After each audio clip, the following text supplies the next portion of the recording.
जय श्री राम, जय हिंद, जय भारत। दोस्तों, स्वागत है आप सबका एक बार फिर से आपके अपने चैनल स्काई स्पीक्स पर।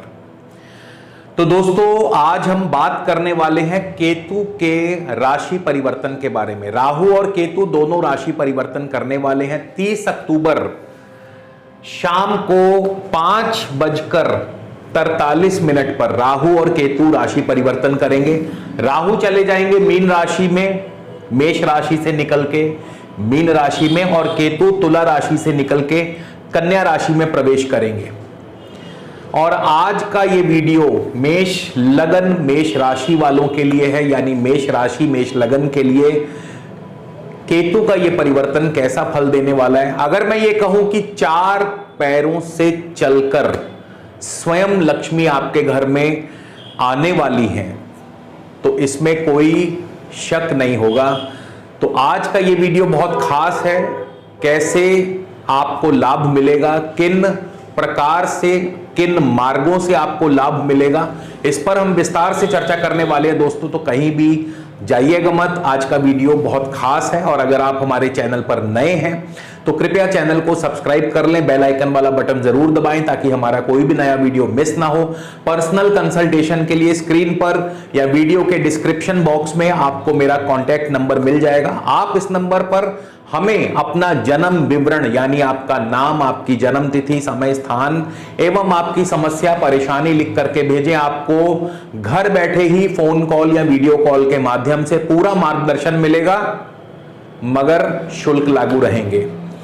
तो चलिए आगे बढ़ते हैं। और जैसा कि मैंने बताया, 30 अक्टूबर को शाम के 5:43 पर राहु और केतु राशि परिवर्तन करने वाले हैं। और 2 मई 2025 तक पूरे 18 महीनों के लिए राहु और केतु, राहु मीन राशि में और केतु कन्या राशि में गोचर करेंगे। राहु का मीन राशि में जो गोचर है उसका ऑलरेडी वीडियो मैं अपने चैनल पर अपलोड कर चुका हूं, यानी मेष राशि वालों के लिए राहु का जो प्रभाव है वो ऑलरेडी मेरे चैनल पर अपलोड हो चुका है। और उस वीडियो का लिंक आपको जो है आज के इस वीडियो के डिस्क्रिप्शन बॉक्स में मिल जाएगा। तो आज केवल और केवल हम केतु की बात करेंगे। तो आगे बढ़ने से पहले राहु और केतु का एक संक्षिप्त सा छोटा सा परिचय आपको देना चाहूंगा। राहु और केतु स्वर भानु नामक एक असुर हुए थे। तो जब देवताओं ने और असुरों ने मिलकर समुद्र मंथन के बाद उसमें से जब अमृत कलश निकला, तो अमृत को पाने की जो होड़ में देवताओं और असुरों में संग्राम छिड़ गया। लेकिन भगवान विष्णु ने मोहिनी रूप धर के दोनों पक्षों को मना लिया और अपने बल से, अपने छल से, अपनी माया से भगवान विष्णु पहले देवताओं को अमृत पान करवाने लगे। तो स्वर भानु को भनक लग गई कि भाई ऐसे तो सारा अमृत खत्म हो जाएगा। वो चुपके से जाकर देवताओं की पंक्ति में बैठ जाते हैं, और जैसे ही भगवान विष्णु उसे मोहिनी रूप धरे अमृत पान करवाते हैं, तुरंत सूर्य और चंद्रमा जो है उसे पहचान लेते हैं और उसकी शिकायत जो है भगवान विष्णु से करते हैं। तो भगवान विष्णु अपने सुदर्शन चक्र से उसका सर धड़ से अलग कर देते हैं। सर वाले हिस्से को राहु कहा गया है और धड़ वाले हिस्से को केतु कहा गया है। अब यहां से आप राहु और केतु का जो एक परिचय है, जो एक उनकी स्वभाव है, वो समझ सकते हैं कि राहु और केतु छल कपट करने में माहिर हैं और बाय हुक बाय क्रुक साम दाम दंड भेद नीति से अपना काम निकालने में माहिर है। राहु सर पर अधिकार रखता है और केतु धड़ पर अधिकार रखता है। तो केतु जो है, केतु की जो ताकत है वो हमारे धड़ वाले हिस्से पर है, यानी केतु से हमारे जो धड़ का हिस्सा है उसमें जितनी भी व्याधियां पैदा होती हैं वो केतु की खराबी से, खासकर टांगों में तकलीफ होना या इसके अलावा स्पाइन में प्रॉब्लम होना, गुप्त अंगों में तकलीफ होना, ये सभी केतु के अंतर्गत आते हैं। केतु हमारे सुनने की ताकत को भी बयां करता है, यानी केतु कमजोर होगा तो हमारी कर्ण शक्ति, सुनने की ताकत, हमारे चलने फिरने की ताकत, क्योंकि केतु हमारे पैर हैं तो हमारे पैरों की ताकत, हमारे चलने फिरने की ताकत को क्षीण करता है। और इसके अलावा हमारे घुटने, हमारे गुप्त अंग, ये सभी चीजें केतु के अधिकार क्षेत्र में पड़ती हैं। कन्या राशि केतु की स्वराशि है, यानी केतु अपनी स्वराशि में आने वाले हैं, लेकिन धनु और मीन राशि में केतु सबसे ज्यादा बली होते हैं, यानी धनु और मीन राशि केतु की उच्च राशि है। इसके अलावा केतु के जो देवता हैं वो श्री गणपति महाराज है, गणेश महाराज हैं। तो केतु यदि आपको परेशान कर रहा हो तो गणपति आराधना, गणपति पूजन आप कर सकते हैं केतु को मनाने के लिए। इसके अलावा आप केतु के जो अन्य कारक जो वस्तुएं हैं या अन्य जो कारक जीव हैं, जैसे कुत्ता, फलों में केला जो है वो केतु है, इमली केतु के अधिकार में आते हैं, तिल केतु के अधिकार में आते हैं। तो जब भी केतु पीड़ित हो, परेशान करे, तो इन चीजों का दान पुण्य आदि किया जाता है। इसके अलावा शुक्र और राहु जो हैं वो केतु के मित्र ग्रहों की श्रेणी में आते हैं, यानी केतु जैसा अगर आपके कन्या राशि में केतु पधार रहे हैं और कन्या राशि में आपके शुक्र बैठे हैं या शुक्र की दृष्टि है केतु के ऊपर, तो केतु और भी ज्यादा शुभ फल प्रदान करेंगे। मगर इसके विपरीत सूर्य, चंद्र और मंगल जो हैं ये केतु के शत्रु ग्रह हैं। तो केतु जो हैं अगर आपके मेष राशि से, मेष लगन से छठे भाव में सूर्य बैठे हों या चंद्रमा बैठे हों या मंगल बैठे हों या केतु पर सूर्य, चंद्र, मंगल की दृष्टि पड़ रही हो, तो फिर ऐसे में केतु अशुभ परिणाम ही देते हैं, यानी विपरीत फल देते हैं। अब हम बात करेंगे केतु जो आपके छठे भाव में आने वाले हैं, मेष राशि, मेष लगन, क्योंकि ये गोचर आप राशि और लगन दोनों से देख सकते हैं, तो इसीलिए मैं मेष राशि और मेष लगन दोनों की बात कर रहा हूं।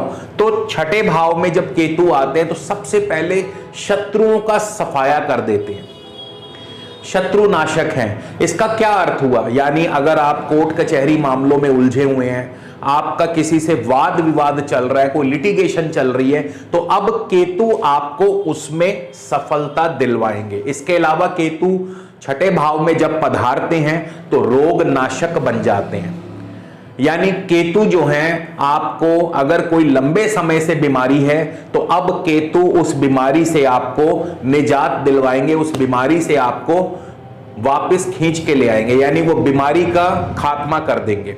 इसके अलावा छठे भाव में मैंने बोला था 4 पैरों से चलकर आएगी लक्ष्मी, तो अब छठे भाव में केतु करेंगे क्या, ये 4 पैरों वाली बात कैसे साबित होगी, कैसे फिट बैठेगी।